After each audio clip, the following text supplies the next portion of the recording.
I have some exciting news to share. The audiobook version of Real Food for Fertility is finally here.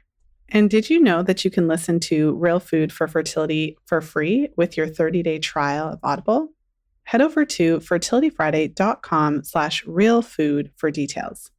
That's fertilityfriday.com/realfood. This is the Fertility Friday podcast, episode number 535.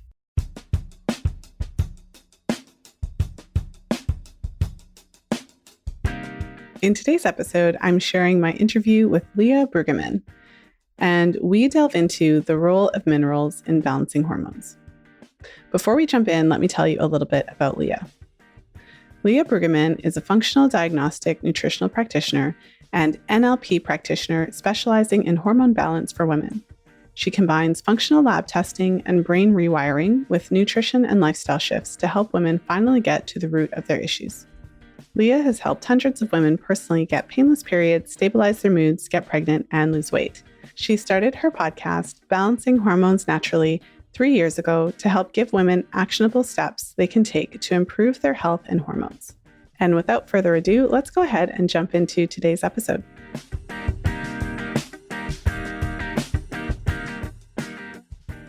And I'm excited to be here today with Leah Brueggemann.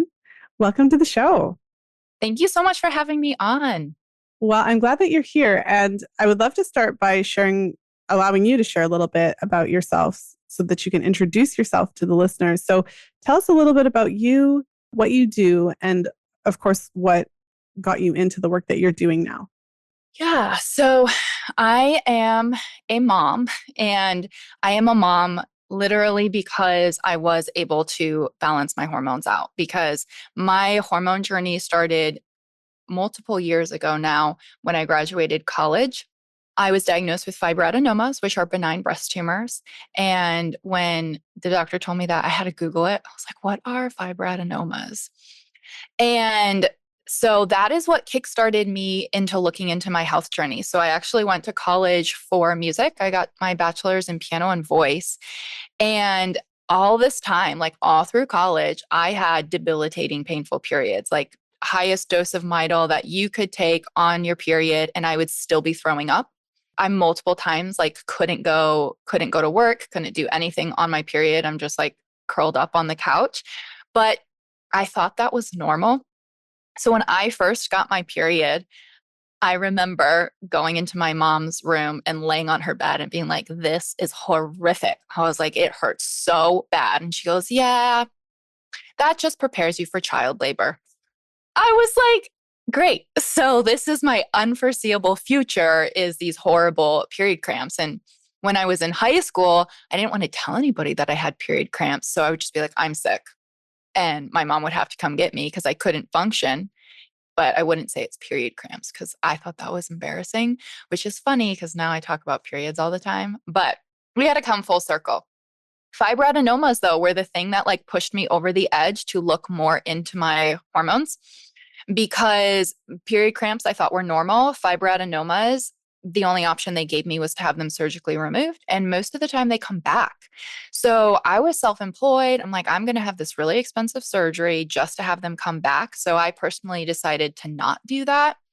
And that's what dove me into. I started going to the naturopaths, the functional doctors, running the labs, doing all the things. And while I think that functional medicine is amazing, I think that sometimes we need to remember to take that holistic view of our health. And my practitioners got a little bit too narrow focused into oh, it's heavy metals, or oh, it's just you don't detox well, or oh, it's you have estrogen dominance, oh, you have MTHFR gene mutation.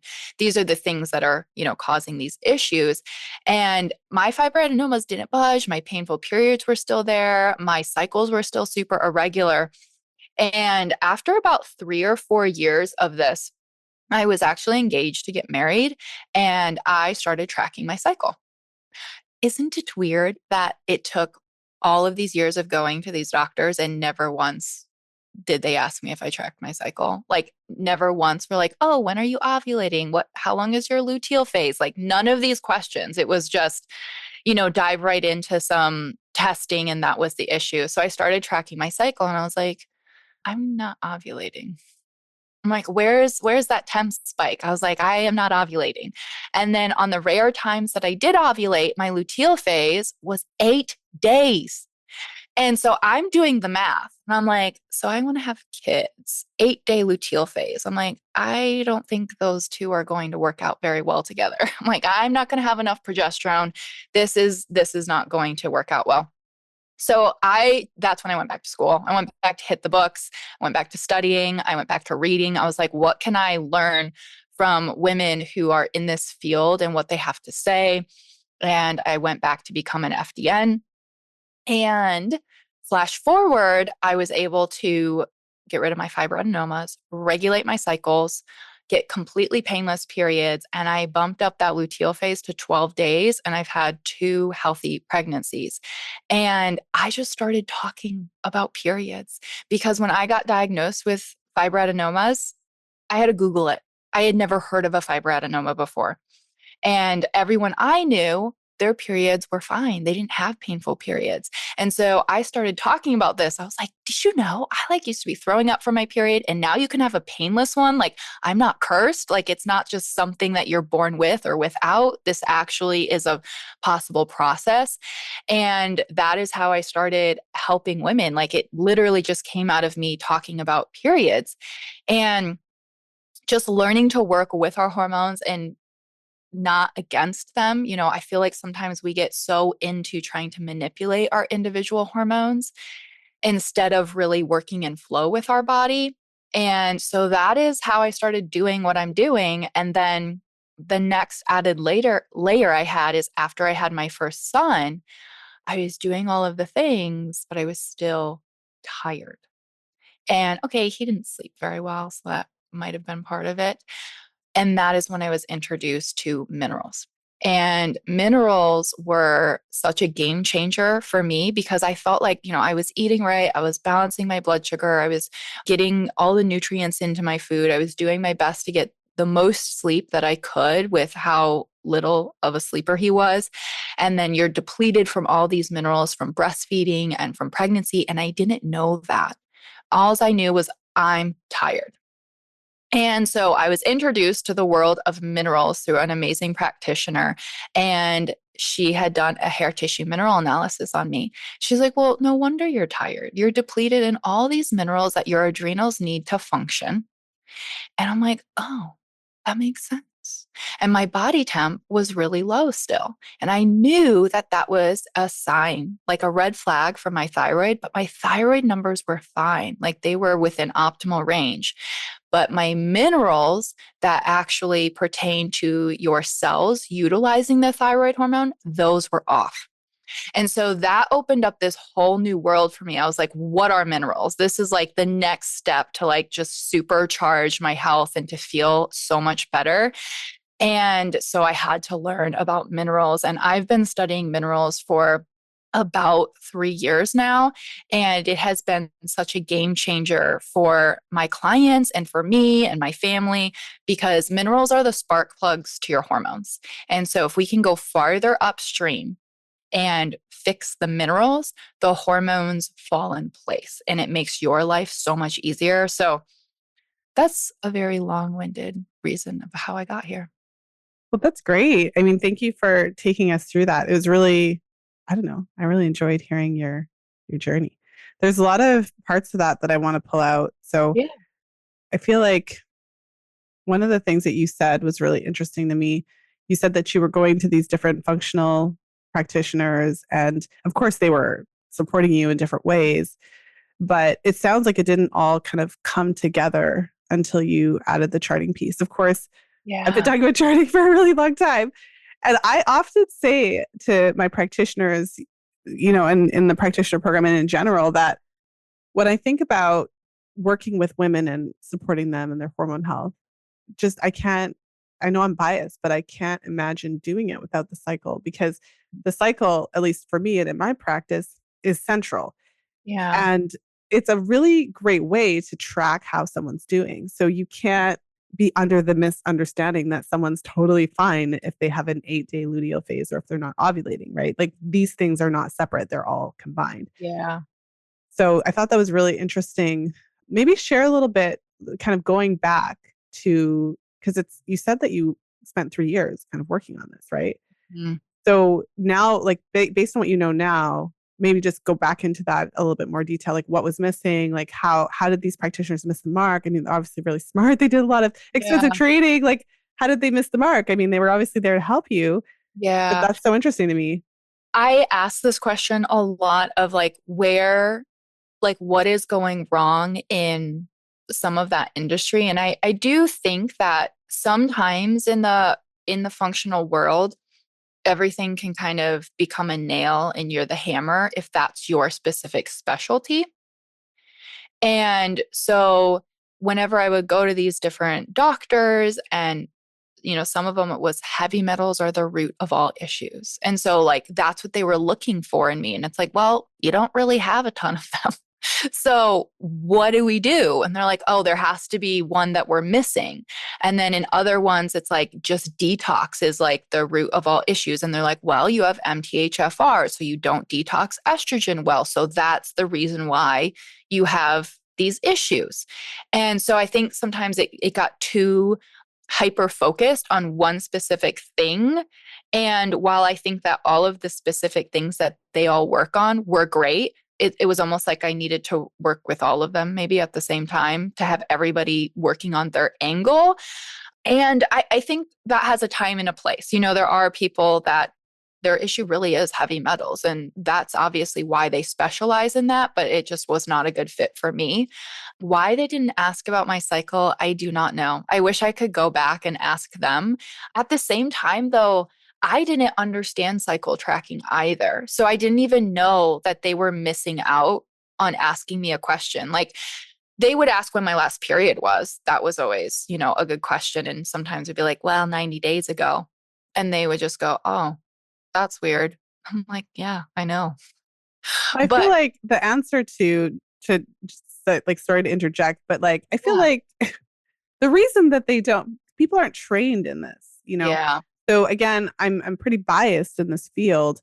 I Mhm. feel like because cycle tracking feels like it should be so intuitive, and when we learn about it's very personal, and it really does feel like something we should all just know, and we should have just been born equipped with all this information, but it's its own modality. So I feel like twofold, like one, they're not learning about it, Mhm.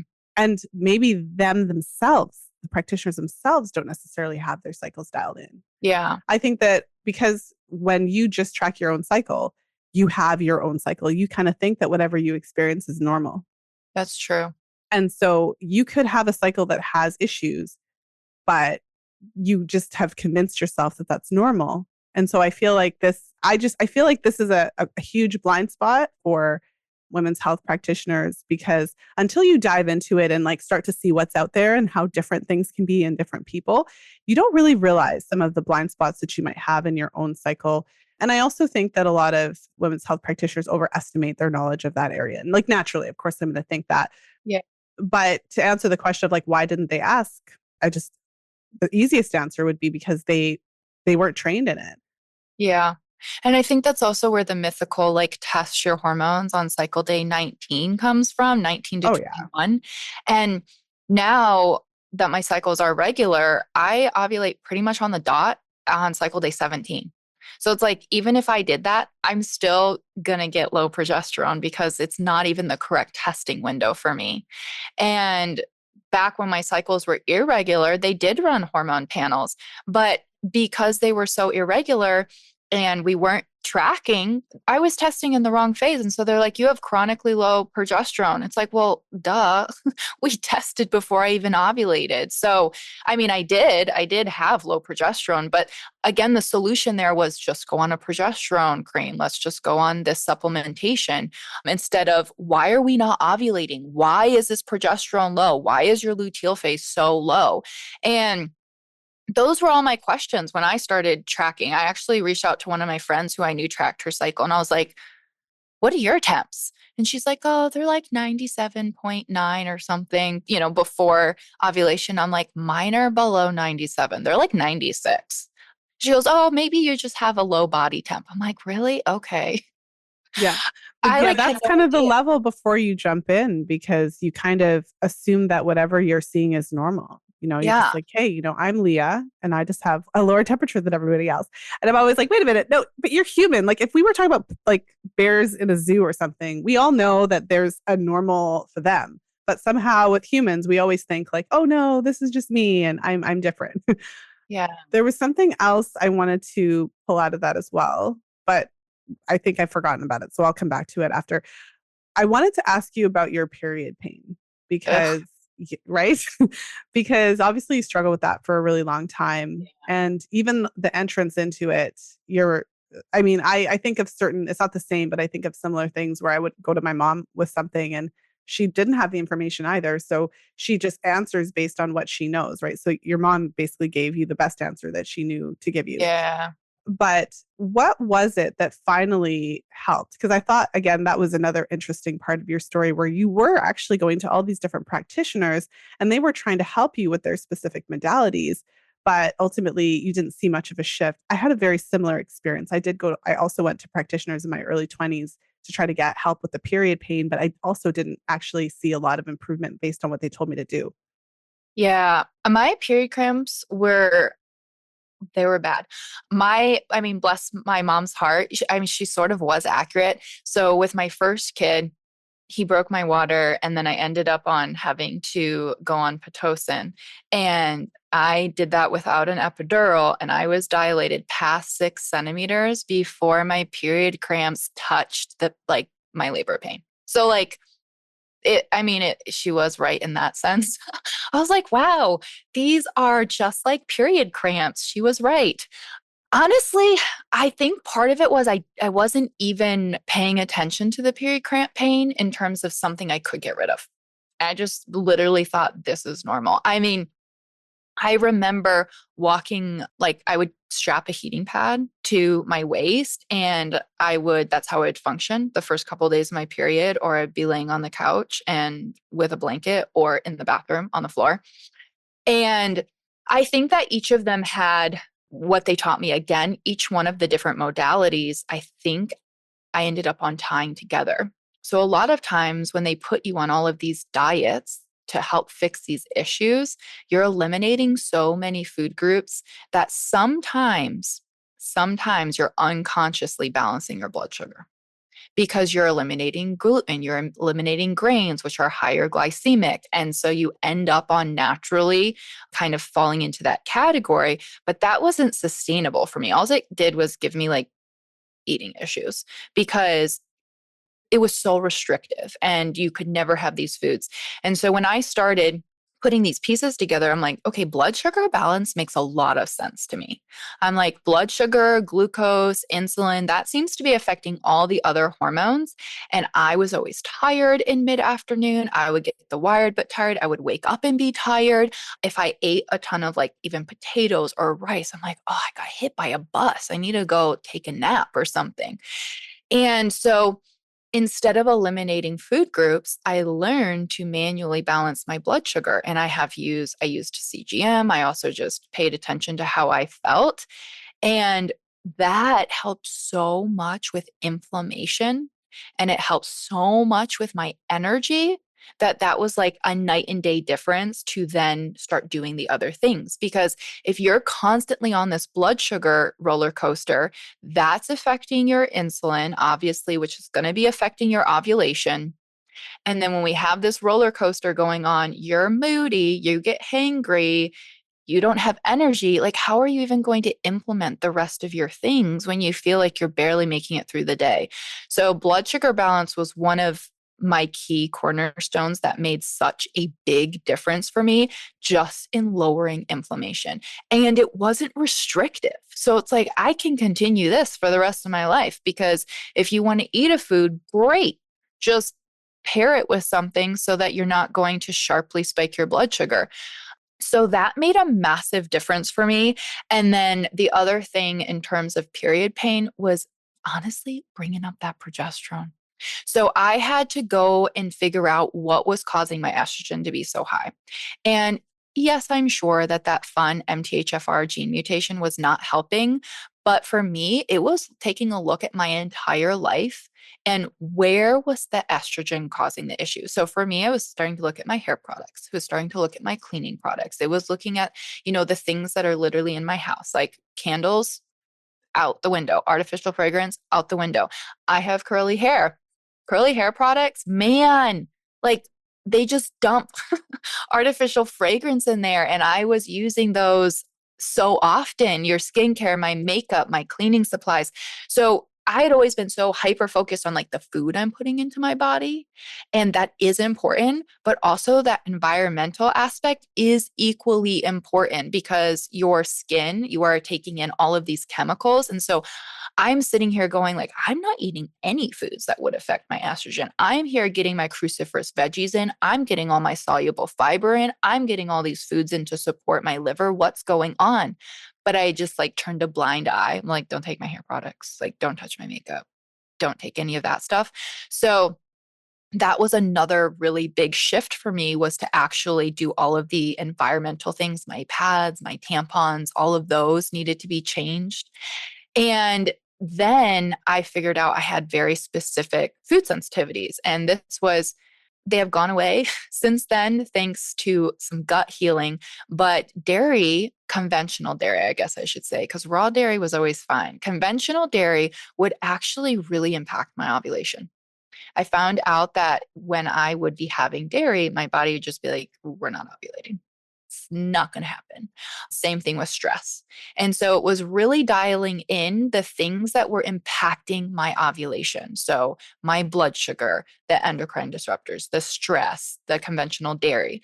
And when I was able to really get that fine tuned to my body and I was regularly ovulating, I started to notice a difference because then my luteal phase started to lengthen because my progesterone was coming up. We didn't have so much inflammation. And then obviously, when you're regularly ovulating and by taking out the endocrine disruptors, I'm supporting egg quality. So, of course, I'm going to be having stronger corpus luteum.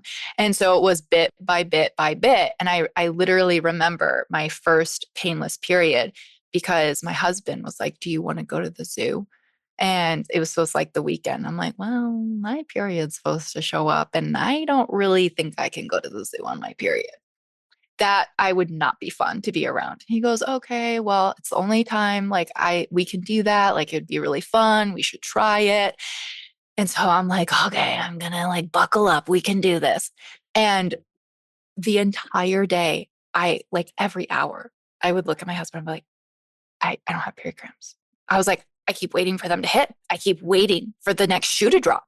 And I had no period cramps the entire day. I was like, what is this? This is a whole new world. So it wasn't overnight. It took quite a few cycles to get there, but it was the step by step by step of really just slowly shifting those hormones.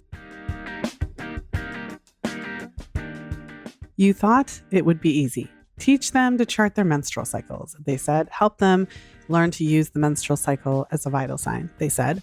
And then you saw the charts. You saw things that you didn't even know were possible, and you really don't know how to interpret them. Fortunately, I've created the perfect solution for you. I want to share with you our top resource for women's health professionals, how to interpret virtually any chart your client throws at you. This new resource breaks down complex chart interpretation into an easy step-by-step process. It will give you the tools you need to better support your clients. Head over to fertilityfriday.com/chart to snag your complimentary copy today. That's fertilityfriday.com/chart. Now let's go ahead and jump back into today's episode.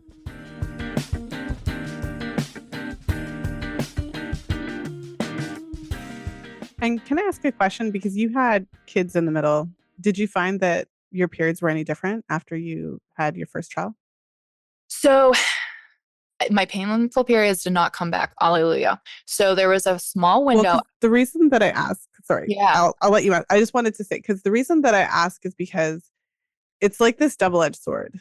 A lot of women who have really painful periods, their doctors will say these awful things to them, right? Like, have kids. It'll be better after you have kids, right? Yeah. When they're so bad and they're so painful and you're vomiting and things like that, I mean, that's a huge risk factor for something like endo.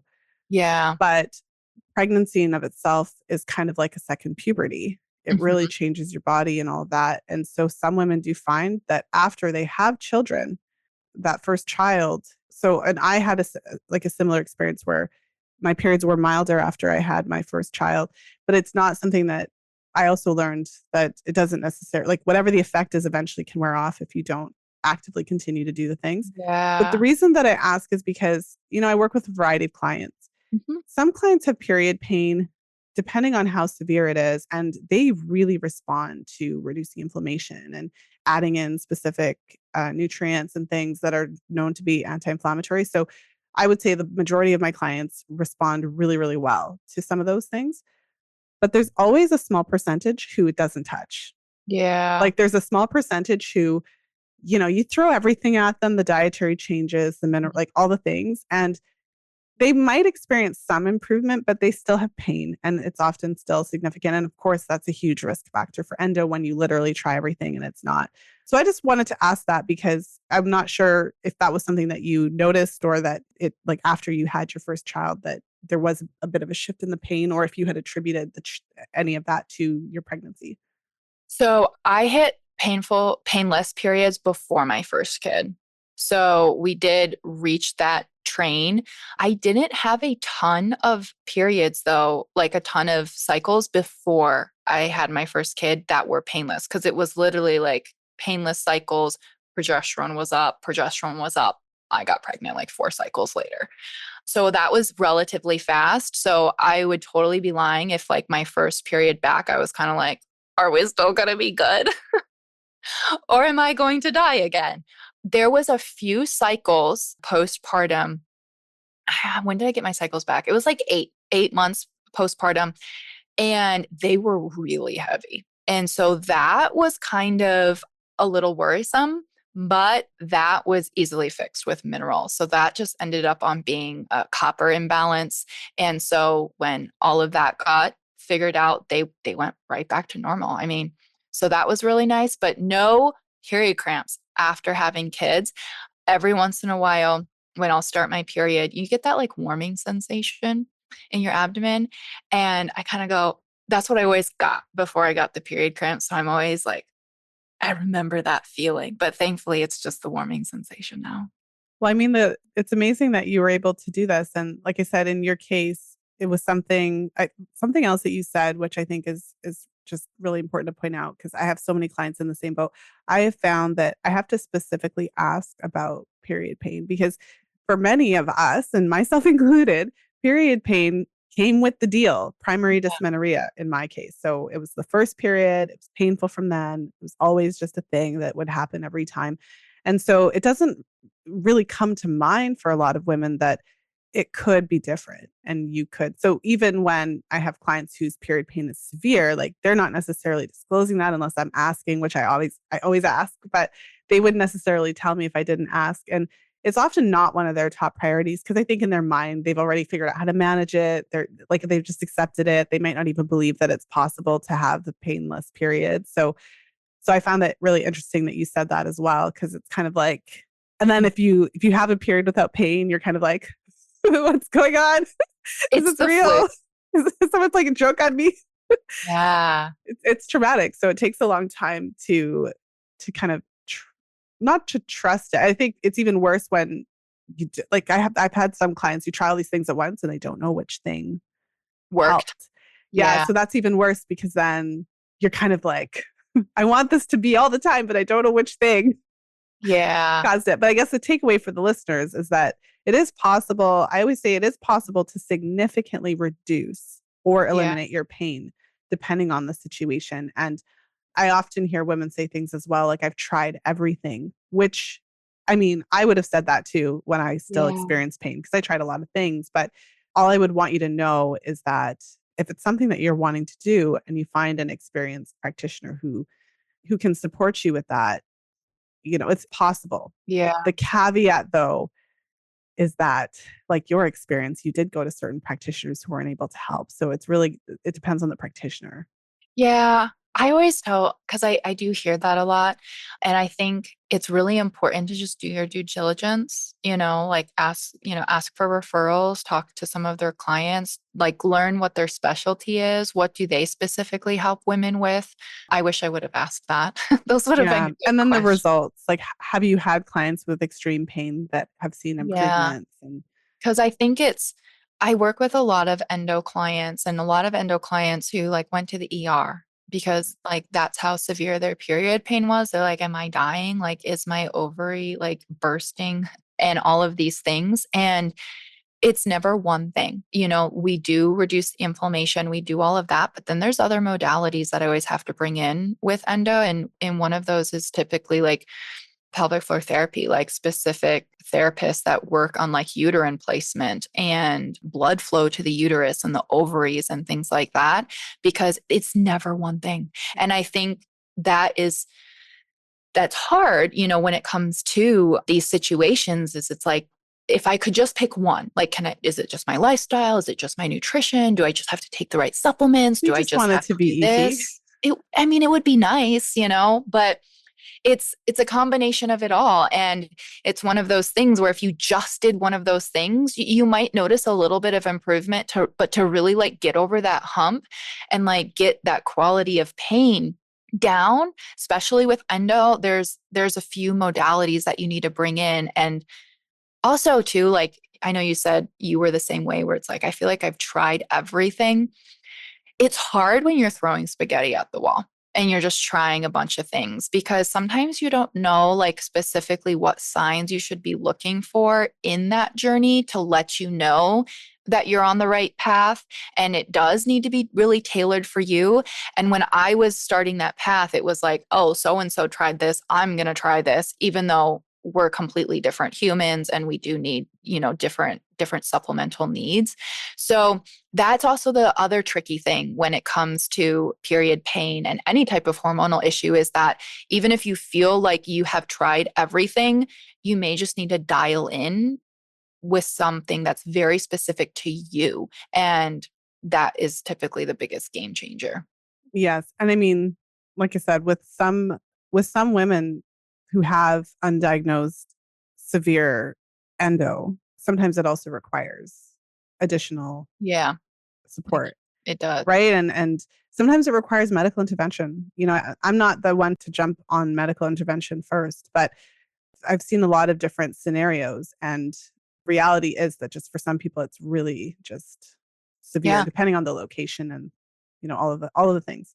So one kind of, I know this is a big topic, but I think we can Yeah. kind of touch on it as we draw to a close today. I mean, it sounds like one of the things that you were struggling with after you had your babies was cellular hypothyroidism. I mean, in a general sense, I think if Yeah. if you look at women postpartum, we're at the greatest risk of nutrient deficiencies in all areas because you've just grown a human. Yeah. And I always talk about what I call the bank account analogy, which is that if you were to picture your nutrient reserves as a bank account when you are pregnant and breastfeeding, the only thing that's happening is withdrawals. Yeah. So most of us don't go into pregnancy most nutrient replete. I mean, of course, Lily and I are hoping to change that with our new book, Real Food for Fertility, right? We're trying to get as many women as possible going into pregnancy really nutrient replete. But most of us don't necessarily go into pregnancy at the best possible scenario. And then you grow a human being, which is the most nutrient, it just requires more nutrients than I think any other activity you can imagine.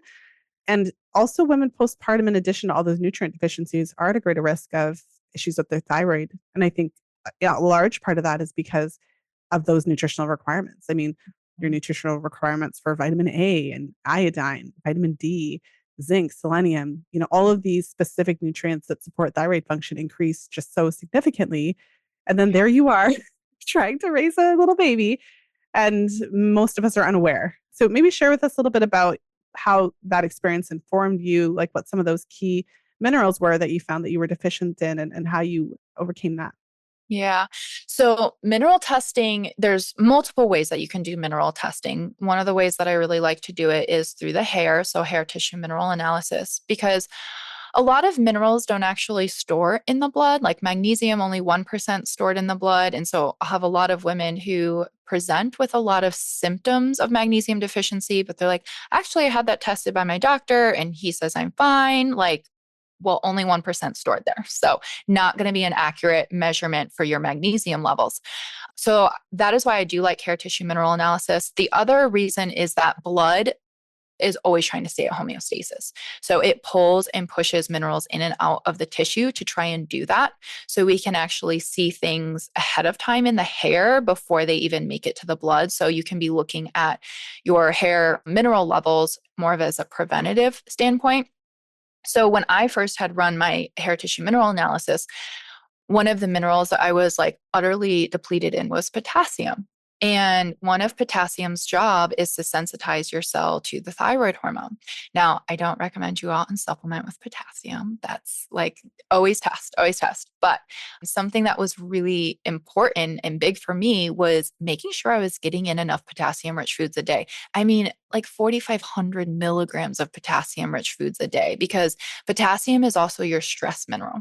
And so, you're raising a little human, you are not sleeping really well. And so you're stressed. So that's depleting your potassium. And then when my potassium's depleted, it makes you more susceptible to stress. And you're in this fun little roller coaster.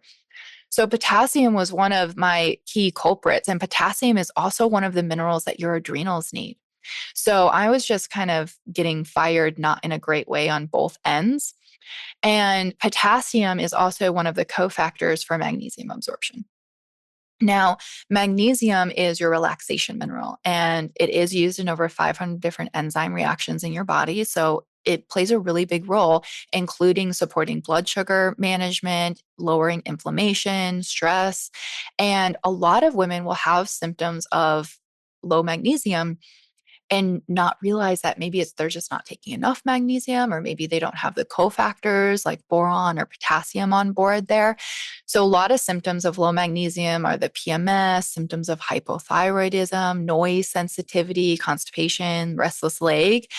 And oftentimes it's like, well, I'm taking a magnesium supplement, but again, it's like, what are we absorbing? So it's like, what form of magnesium are you taking? Are you taking enough based on your levels? Do you have the other minerals on board that support the absorption of magnesium?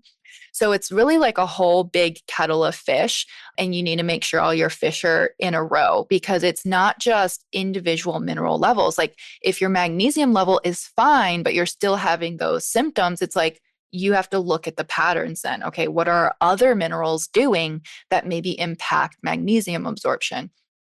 And for me, especially with really being really tired and dealing with the cellular hypothyroidism, all of those symptoms went away when I was able to fix my adrenal and my thyroid ratios with my minerals. And so that was like bringing up my potassium levels, bringing down and helping absorption of my calcium levels.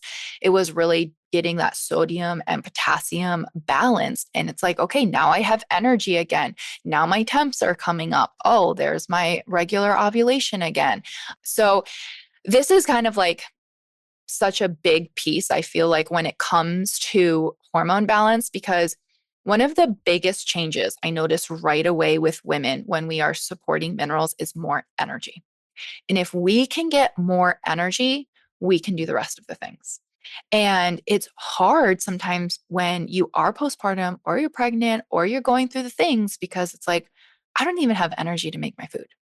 I don't have energy to do the food prep. I don't have energy to follow through with my protocol, but I know I need to do my protocol in order to get the energy. And so minerals can kind of be that missing piece, because when we get the energy back, we can do the things. But then also, in my case specifically, it's like, well, my thyroid numbers are fine. So, like, why am I having all of these issues? Like, why are my temps so low? And so, really fixing those minerals was that game changer. And then also just realizing, like, how much can impact your minerals as well. So, like, when it comes to, you mentioned iodine, you have iodine antagonists where they're going, if you think about all your iodine receptors in your body, like, they're pretty much on every single cell in your body. And our iodine antagonists, think about it with musical chairs. If they make it to the receptor first, then iodine has nowhere to go. And so oftentimes it's sometimes it's as simple as like, let's remove the antagonist from your life. Let's get rid of the fluoride, the bromide, the chlorine, all of those things that are going to impact your absorption of iodine. And then your body can start to do its job. So I feel like a lot of what you do with minerals and a lot of what I do with health in general is just like, let's get the stuff out of the way that's impacting your body to do its job, because our bodies are really, really smart, and they're always trying to take care of us. They're always trying to keep us alive. And oftentimes we go into these health issues like so mad at our body, like, you are making me sick every single month. I can't get pregnant. I can't do all these things. So frustrated. But we also need to flip that script of like, why is this happening? Our body's like what word am I trying to say? Primary purpose, there we go, is to keep us alive. And so when we look at that and go, oh, okay, this is happening because I actually have all of these, other things going on that my body's trying to keep me safe from. So I think it can kind of flip our perspective a little bit, because our bodies are smart. So let's just get the things out of the way that are impacting our health so it can do its job. Love that. I think it's a really important perspective. And like you said, there's all these different pieces of the puzzle. And when we get all of these different facets of our health dialed in, it really makes a difference. And for me, I think if we highlighted two important, they're not the only important things, but if your menstrual cycle is in line and you have great energy and you feel good, I mean, those could be two amazing markers where if everybody looked at those two things as a kind of a starting point or as a barometer, things could be better, I think, for all of us. So Yeah. I'm glad that you're able to bring all of that to light. So before we go today, I would love to give you an opportunity to share where people can learn about you, all the things. And of course, if you have like a couple last words that you want to share, you're welcome to do that too. Like if there was something for the listeners that you wanted them to take away. So all the things. Honestly, I just want women to get more in touch with their bodies. Like if you feel like something's wrong, even if all your labs are showing normal, like it's okay to advocate for yourself. It's okay, to push back. It's okay to go find somebody else to work with. It's okay to keep looking, because, we do know our bodies best, and we are our best doctor in that sense because we know what's going on. So please be your biggest advocate, because I would have never gotten here if I would have just, kept going around in circles. I am on all platforms, but mainly Instagram. My handle is Leah, Leah_Bruegg. And I also have a podcast, Balancing Hormones Naturally, and Lisa's going to be on there. So you guys can come listen to that episode. But yeah, you can come on there and, see what we're doing. We try and educate a lot on what you can be doing like every single day to help support your hormones. Like if you're someone that's like, what are my first steps? It's like, I have all of these hormonal issues. I have no idea where to start. It's like, okay, these are your first steps. This is where you can go from there, because sometimes with all of the information circulating around, it can be overwhelming. It's like, okay, I could do this, and this, but what is my first step that I should take? We do cover a lot of that. Awesome. Well, we will make sure to link all of those places in the show notes page for anyone who's on the go. And I just want to thank you for being here. This was a great conversation. I'm excited to share it. Thank you for having me on. Thank you for listening. If you enjoyed today's show, please share it with a friend. You'll find the show notes page for today's episode over at fertilityfriday.com/535. I hope that you enjoyed today's episode with Leah. One of the things that struck me in our conversation is how important it is to establish strong foundations when we are looking to balance hormone health. I think many people come into the field hoping for a magic bullet, some magical drug or supplement or treatment plan that's just going to, you just wave a magic wand and it just solves everything for everybody. But what you find is that there's a lot of individual differences. What works really, really well for some women doesn't necessarily work in the same way for others. But in the midst of these differences, what you find is that there are certain key fundamental tenets that really help to set that stage for optimal hormone production.